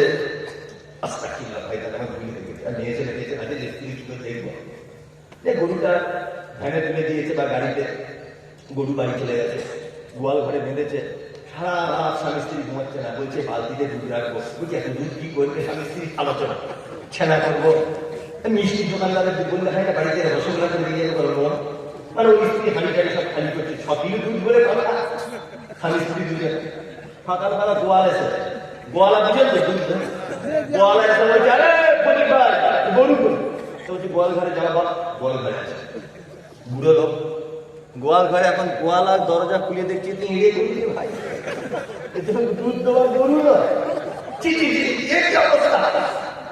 তা আপনি এত শিক্ষিত লোক, আমেরিকায় সারা জীবন চাকরি করেছেন, আরে বলদ গরু কিনে নিয়ে এসছেন দুধ খাবেন বলে, তখন বলছে বলদ মানে, আমেরিকার লোকটা বলছে বলদ মানে, আপনি এত বড় কথা লোক, একবার লেজ তুলে দেখলেন না? তখন মালিক বলছে শালা লেজ তুলতে গিয়েছিলাম, গরুর মালিক আমাকে তুলতে দেয়নি, আমি তুলতে গিয়েছিলাম, মালিক তুলতে দেয়নি। বর্তমান সমাজ ব্যবস্থা কিছু যুবক ছেলে তারা মোবাইলে বিভিন্ন আলেম আমাদের বক্তব্য শুনে হাদিস এবং কোরআন ইন্টারনেট থেকে সার্চ করে যাচাই বাছাই করে কোন বেদাতি লোককে যখন বলতে যাচ্ছে হুজুর আপনি যে মিলাদ করে করে বেড়ালে, মিলাদ তো হাদিস কোরআনে নাই, হুজুর তখন বলছে তুমি জেনে লাইনে ছাত্র, তুমি কি বোঝো? তার মানে হুজুরের লেজ তুলে দেখার সুযোগ দিচ্ছে না যুবকদেরকে। কি বলছে বুঝতে পারছেন না? তদন্ত করে দেখার সুযোগ দিচ্ছে না। এখন সোশ্যাল মিডিয়াতে দেখবেন মমতাজুল মানে গালাগালি গালাগালি, কারণ আমি যে বলে দিয়েছি অনেকদিন আগে সবে বরাত বেদাত, এই যে বলে দিয়েছি তখন জমন শুরু হয়ে গেছে, যেটা বেদাত হয় কি করে বেদাত হয়, তাহলে আপনাকে বলি, দেখুন কেমন লাগে। আমার ছেলে আমাকে বলছে আব্বা তোমাকে একটা কথা বলবো, যে কি বাপ বল, বলছে তোমার আর মায়ের বিয়ের বরযাত্রী গিয়েছিলাম মনে আছে? আচ্ছা বলুন এটা কি আমার পর্যন্ত সম্ভব? তোর মাকে বিয়ে করবো, তোর মায়ের কাছে থাকবো, তুই পেটে থাকবি 8-9 মাস, তবেই তুই গাড়িটা তোর হবে। ও হঠাৎ করে আমার বলছে তোমার আর মায়ের বিয়ের বরযাত্রী গিয়েছিলাম আব্বা মনে আছে? এই গাড়ি মাঝখানে বসেছিলাম। আচ্ছা এই প্রশ্নের সঙ্গে বাস্তবতার কোনো মিল আছে? তাই তো আমি সবে বরাত বেদাত কেন বলেছি? খালা হালুয়া করছে, ভালো করে বুঝলি, খালা হালুয়া করছে, খালা হালুয়া করছে কি ব্যাপার, গোস্ত রুটি করছো, ছি ছি ছি তুমি তো আইলা দিস, আমি আইলা দিই, তুমি তো ইহুদি দাঁড়াও, তুমি সে মমতাজুল, আমি মমতাজুল, তুমি তো আমেরিকার টাকা খাও বলে দিয়েছে। আমি খালা তুমি এগুলো করছো কেন বলো না? বলছে তোমার মা নবীকে ভালোবাসে না? আরে আল্লাহ নবীকে সবে বরাতের দিন দাঁত ভেঙে দিয়েছিল, আর নবী আমার শক্ত শক্ত জিনিস খেতে পারেনি, ওই জন্য হালুয়া খেয়েছিল, ওই সুন্নত পালন করছি রে বাপ। মমতাজুল তোর মা করেনি? বাপ আমার মা করেনি, তো তোর মা তো করবে না, তোর মা তো আয়না দিস ধরে নে না, আমাকে দিয়ে দিল। ভালো করে বুঝতে সবে বরাত হয় কোন মাসে? আরবি কারো জানা আছে? শাবান মাসের 15 তারিখ, 14 তারিখ দিনগত, রাত্রি 15 তারিখ। ভালো করে আছে, ভুল হয়ে গেলেই ধরবে আমাকে, আমি বলে দিয়ে দিচ্ছি। শাবান মাসের 15 তারিখে খালা হালুয়া করেছে, নবীর দাঁত ভেঙেছে বলে। তাহলে শাবান মাস পূরণ হতে কতদিন বাকি? 15 দিন। শাবানের পরের মাসটার নাম কি? রমাজান। রমাজানের 30 দিন, এদিকে 15 দিন, হলো কতদিন? 1.5 মাস। শাবান মাসের পরে রমাজান, তারপরের মাস শাওয়াল, যে মাসে ঈদ হয়, তাই তো? শাওয়ালের 1 তারিখ, 2 তারিখ, 3 তারিখ, 4 তারিখ, 5 তারিখ, 6 তারিখ, 7 তারিখের মাথায় উহুদের যুদ্ধের তীরের আঘাতে আল্লাহ নবী সাল্লাল্লাহু আলাইহি ওয়াসাল্লামের দাঁত ভেঙেছে। মানে খালা কত বড় শয়তান মহিলা, আল্লাহ নবীর দাঁত ভাঙার 1 মাস 22 দিন আগে হালুয়া করেছে। বুঝতে পেরেছেন ব্যাপারটা? শাবান মাসের 15 তারিখে হালুয়া করেছে, নবীর দাঁত ভেঙেছে বলে, তখন দাঁত ভাঙিনি। তারপরে রমজান মাস পার হয়ে গেল, দাঁত ভাঙিনি। তারপরে শাওয়াল মাসের 7 তারিখে দাঁত ভাঙছে। মানে আল্লাহ নবীর দাঁত ভাঙার 1 মাস 22 দিন আগে খালা আবার হালুয়া করেছে। তাহলে ঠিক করেছে না ভুল করেছে? আপনারা বলুন। কারণ ও নিশ্চয়ই চায় নবীর দাঁত ভাঙবে, তাই না? চায়। আল্লাহু আকবার। এখন এই কথা বললে কিছু বেদাতি রয়েছে, যারা বেদাতকে পছন্দ করে, সহি হাদিস এবং কোরআন যাদের কাছে কোনো দাম নেই, তারা এখন সোশ্যাল মিডিয়াতে তোলপাড় করে দেবে। আসলে এদের অবস্থা কেমন জানেন তো? এদের অবস্থা কেমন একটা ছোট্ট করে আর একটা জিনিস শোনায় আপনাদের, খুব মজা লাগবে দেখুন, খুব মজা।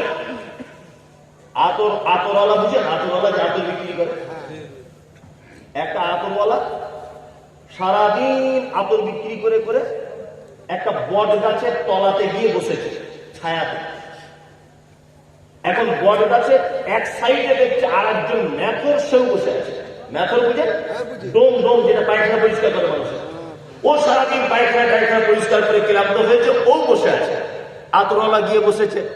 আতরওয়ালা গিয়ে বসার সাথে সাথে নাক ধরছে, এরকম বলছে। তা ম্যাথর তখন বলছে, আতরওয়ালা ভাই, আপনি নাক ধরে আমাকে লজ্জা দিচ্ছেন না? আপনি তো বুঝতেই পারছেন আমি মানুষের পায়খানা পরিষ্কার করি। তা বলছে, না ভাই, খুব গন্ধ করছে আপনার শরীর থেকে। তা ভাই, আপনি যদি কিছু মনে না করেন একটা কাজ করি। তা বলছে, কি? বলছে, আপনার গায়ে একটু জান্নাতুল ফেরদাউস আতর মাখিয়ে দেবো, তাহলে গন্ধটা আসবে না, দুই ভাই একসাথে বসে থাকবো ছায়াতে। তখন ম্যাথর বলছে, ভাই আপনার যদি অসুবিধা না থাকে তাহলে লাগাবে। ও এখন বেশ পিওর মাল জান্নাতুল ফেরদাউস লাগিয়ে দিয়েছে ওর বগলে, পাঠাতে হাতে ম্যাথর। এখন ম্যাথর এরকম করে কান মেরেছে, কান মেরে করতে করতে অজ্ঞান হয়ে পড়ে গেছে, একদম অজ্ঞান। আতরওয়ালা তখন ভাবছে, সর্বনাশ, লোকটা তো ভালোই ছিল, তার আতর দিয়েই গন্ডগোল হলো, কিন্তু কঠিন ব্যাপার। তাড়াতাড়ি করে ছোটো গাড়ি ভাড়া করে ওই আপনার হসপিটালে নিয়ে গেছে। কোথায়? হরিশ্চন্দ্র। এখন হরিশ্চন্দ্র হসপিটালে নিয়ে গেছে। এখন ডাক্তারকে গিয়ে বলছে, ডাক্তারবাবু, এই ব্যাপার, আমরা দুজন একটা গাছের ছায়াতে বসেছিলাম, তো ও এখন আর আমি আতরওয়ালা, তা ওকে একটু আতর লাগিয়ে দিয়েছি, ও শোঙার পরে ও অজ্ঞান হয়ে গেছে। ডাক্তার খুব জ্ঞানী লোক। ডাক্তার বলছে, আতরওয়ালা চাচা, এক কাজ করো, হসপিটালের পাশে কোনো পায়খানা ঘর আছে, তুমি দেখতে পাচ্ছ? বলছে, হ্যাঁ বাপ, অনেক আছে। বলছে, কাঁচা মাল হলেও হবে, পুরাতন মাল হলেও হবে, কুঞ্চিতে করে একটু তুলে আনো। ওই লোকটা আতরওয়ালা তাড়াতাড়ি করে দিয়ে পায়খানা ঘর থেকে কাঁচা মাল ছিল কুঞ্চির আগাতে করে নিয়ে, তখন ডাক্তারকে বলছে, ডাক্তারবাবু কি করবো? তা বলছে, ওর নাকে লাগাও। ওই ম্যাথরের নাকে লাগিয়ে দিয়েছে, ম্যাথর একটা চারটা উঠে পড়েছে। তখন আতরওয়ালা বলছে, ডাক্তারবাবু, আপনি তো সাংঘাতিক ডাক্তার, মানুষের পায়খানা দিয়ে রোগ সারাতে পারেন। ডাক্তার তখন বলছে, আতরওয়ালা চাচা শোনো, যে লোকটা সারা জীবন মানুষের পায়খানা শুনে শুনে শুনে শুনে এসেছে, তাকে তুমি যদি হঠাৎ করে জান্নাতুল ফেরদাউস মারো, ও টানতে পারে? ও তো টানতে পারে না। সারা জীবন যারা বেদাত করে করে বেদাত করে করে বেদাত করে করে তাদের মগজগুলো শুকিয়ে গেছে, তাদের কাছে সহিহ হাদিসের কথা বললেই তারা অজ্ঞান হয়ে যাচ্ছে। যখনই তাদেরকে বলছে হাদিসটা সহিহ মানতে হবে, তখনই সে বিরোধিতা করছে, তখনই অজ্ঞান হয়ে যাচ্ছে। ও সহ্য করতে পারছে না। বেদাত পৃথিবীর এক ভয়ঙ্কর পাপ। মুহাম্মদ সাল্লাল্লাহু আলাইহি ওয়াসাল্লাম বেদাতের ব্যাপারে বলছেন, কি বলছেন? যে কিয়ামতের মাঠে যখন আল্লাহ নবী সাল্লাল্লাহু আলাইহি ওয়াসাল্লাম কাউসারের পানি পান করাবেন, তিনি দেখতে পাবেন ফেরেশতারা একদল মানুষকে তাড়িয়ে নিয়ে চলে যাচ্ছে।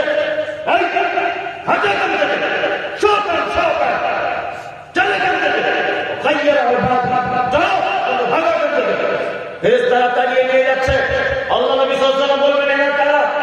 এদেরকে কেন বঞ্চিত করা হচ্ছে কাউসারের পানি থেকে? তখন ফেরেশতারা বলবে, আল্লাহর নবী, ওরা আপনার অনুপস্থিতিতে, আপনি যখন ছিলেন না, নতুন নতুন আমল তৈরি করেছে, নতুন নতুন ইবাদত করেছে, এবং তারা সেটা বেদাত কাজে লিপ্ত ছিল। ওই জন্য তাদেরকে আজকে কাউসারের পানি থেকে বঞ্চিত করা হচ্ছে। তার মানে একটা বেদাতি এত বড় পাপী যে সে কাউসারের পানি থেকে পর্যন্ত বঞ্চিত হয়ে যাবে। কি বলছি বুঝতে পারছেন? চল, বেদাতি কোন লোককে সহযোগিতা করা নিষেধ। আপনাদের এলাকায় অনেক মাদ্রাসা আছে না? অনেক মাদ্রাসা। কোন বেদাতি মাদ্রাসায় 10 টাকা সহযোগিতা করবে না, 10 টাকাও দিবে না। সাদাকায়ে জারিয়া করলে যেমন নেকি হয়, সাদাকায়ে জারিয়া তেমন পাপও হয়। যদি বলছেন কেমন করে? এমন একটা মাদ্রাসায় আপনি দান করলেন, যে মাদ্রাসায় ছাত্র বার হয়ে এসি কি বলবে? এসি বলবে যে আল্লাহ পরে পরে আরেকজনের ক্ষমতা আছে, খাজা মঈনুদ্দিন চিশতি। কি বলছে বুঝতে পারছেন না? মাদ্রাসা থেকে পড়ে এসেই বলবে বালাগাল্লাহি কামালিহি, এটা আসল দরুদ। ভালো করে বুঝুন, মাদ্রাসা থেকে পড়ে এসেই বলবে, নামাজের আগে দাঁড়িয়ে বলো ইন্নী ওয়াজজাহতু ওয়াজহিয়া লিল্লাযী ফাতারাস সামাওয়াতি ওয়াল আরদ। তারপরে কি বলো? নাওয়াইতু আনুসাল্লি তাআলা আরবাআতি রাকাতি সালাতে, এই নিয়ত বলো। আর যারা জোরে আমিন বলে তারা ইহুদি, যারা পায়ে পা লাগায় তারা বড় ইহুদি। ভালো করে বুঝবেন, এই ফতোয়া যে মাদ্রাসা থেকে ছাত্র পড়ে আসার পরেই দিবে, এইরকম বেদাতি মাদ্রাসায় 10 টাকা নয় 1 টাকা দিয়ে তুমি সহযোগিতা করবে না।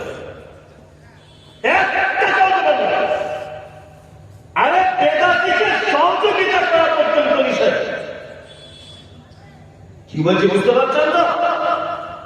পৃথিবীর ভয়ঙ্কর পাপ তার নাম বেদাত। যত সহিহ আকীদার মাদ্রাসা আছে আপনার এলাকাতে, সমস্ত সহিহ আকীদার মাদ্রাসাতে বেশি বেশি করে দান সাদাকা করবেন, কোনো সমস্যা নাই। কিন্তু অনেক সময় দেখতে পাওয়া যায় আমাদের মায়েরা বুঝে না, ভাইয়েরা বুঝে না, বিভিন্ন অটো নিয়ে, রিক্সা নিয়ে, মাইক লাগিয়ে চাঁদাপত্র তুলতে আসে, গেলেন আছে না? হ্যাঁ, ঘুষ মোটা করে 10 টাকা বার করে দিবেন না, কখনই না। আগে দেখবেন কোন মাদ্রাসা সেখানে সঠিক হাদিস কোরআন পড়ানো হয় কিনা, সঠিক কোরআনের জ্ঞান দেওয়া হয় কিনা, সঠিক হাদিসের জ্ঞান দেওয়া হয় কিনা। এইরকম সঠিক জ্ঞানের তদন্ত সেন্টার, সঠিক জ্ঞানের কোন সেন্টার, এইরকম সেন্টারে 2-10 টাকা দান ধান করবেন, বাকি কোন বেদাতি মাদ্রাসায় 10 টাকা দিয়ে সহযোগিতা করবেন, একদম নয়। চলুন আপনাদেরকে এবার একটা কথা বলি। পবিত্র আল কোরআনের একটা ভয়ঙ্কর আয়াত, আল্লাহ তাআলা বলছেন,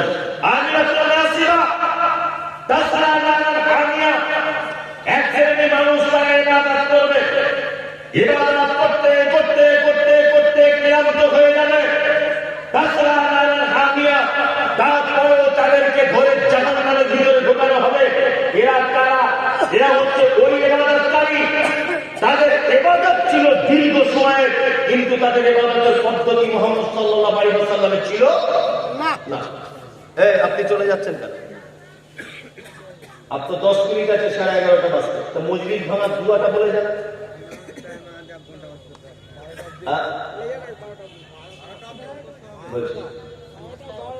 ও আচ্ছা, আচ্ছা বেদের মেয়ে জোসনার গান শুনে অভ্যাস তো, এইসব বক্তব্য চলবে না। মাঝে সাঝে একটু রং চং সুর টুর হবে, খুব ভালো চলছে, তাই না? একটু সুর হবে, তারপরে একটু রঙ্গরস হবে, এইসব হলে ভালো হয়। তা আমি ওসব দিকে যাব না। আর আপনার ভালো লাগলেই কি আর না লাগলেই কি, আমি আমার ছোটখাটো বিদ্যা অনুযায়ী আমি যাই দুটো একটা কোরআনের আয়াত হাদিস বললাম, আমরা যুক্তি দিয়ে এটা ওটা করে বোঝালাম। আপনি যদি এর মধ্যে বুঝে যান তো আলহামদুলিল্লাহ। কি বললাম বুঝলেন তো? আসলে আমাদের তো, আমার কি বলবো আর কি, আমাদের দোষ, আপনাদের দোষ নয় অবশ্য। মানে সবকিছু রং ভঙে না। এখন আমি দেখছি যে যদি বলি মাদ্রাসার জন্য কিছু দেয় না, তো বড় মাদ্রাসা কেউ দিবে না।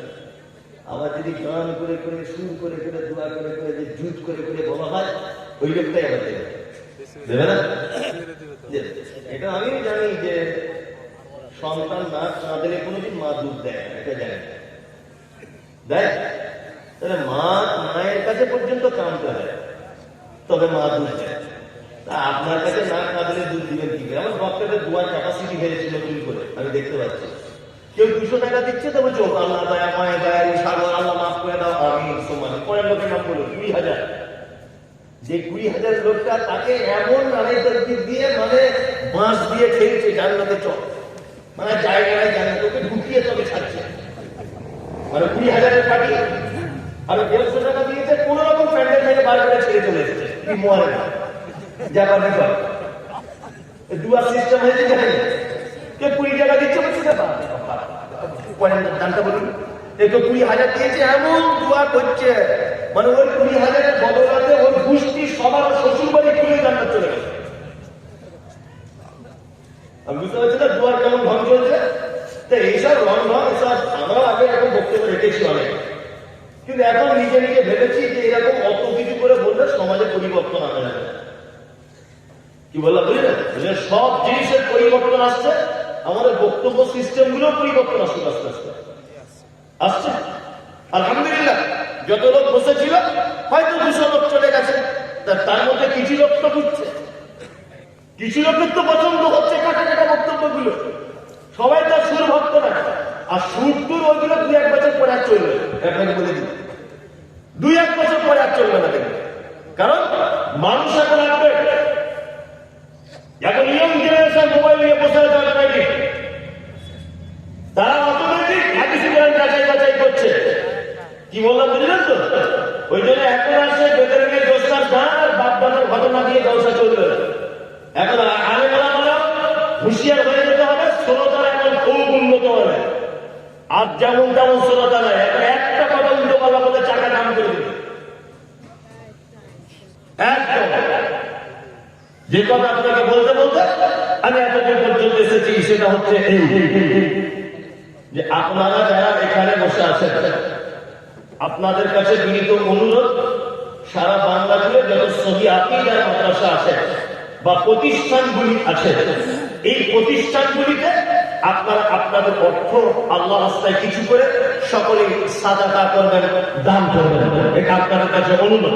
কমিটি আগের বক্তাকে দিয়ে কালেকশন করাচ্ছিলেন বা বলেছিলেন, প্রতিটা বক্তার একটা নৈতিক দায়িত্ব আছে। কারণ প্রতিষ্ঠানের জলসা বলে কথা, প্রতিষ্ঠানের জলসা, এটা আমাদের মাথাতে রাখতে হবে। মানুষ আর অভ্যাস 10টা না বাজলে জলসাতে আসে না, 11টা বাজলে থাকে না, তাই না? ওই জন্য আপনাদের কাছে অনুরোধ যে আপনারা আপনাদের মূল্যবান অর্থ কিছু অবশ্যই আপনারা মাদ্রাসার জন্য ব্যয় করার বিনীত অনুরোধ করছেন। আপনারা যদি কিছু দিতে চান তাহলে অবশ্যই আপনারা মাদ্রাসাকে দিতে পারেন। যদি আপনারা কেউ দিতে চান, আসবেন কেউ, আল্লাহর রাস্তায় কেউ দিবেন। আমি যা বলেছি ওই রকম ভাবে ছেড়ে দেবেন ইনশাআল্লাহ।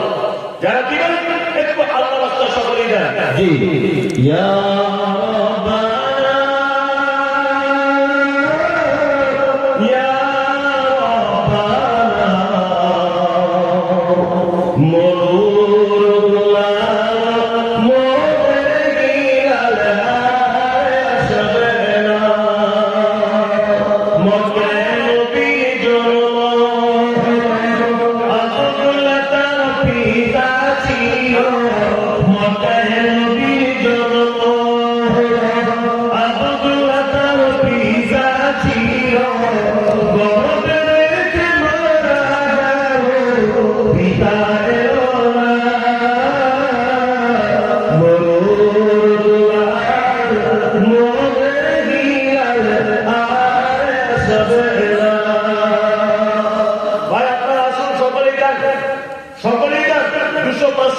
যার কাছে যা আছে তাই দেন, সকলেই দিয়ে দেন, আল্লাহর রাস্তায় দেন। 2 টাকা আছে, সকলেই দেন।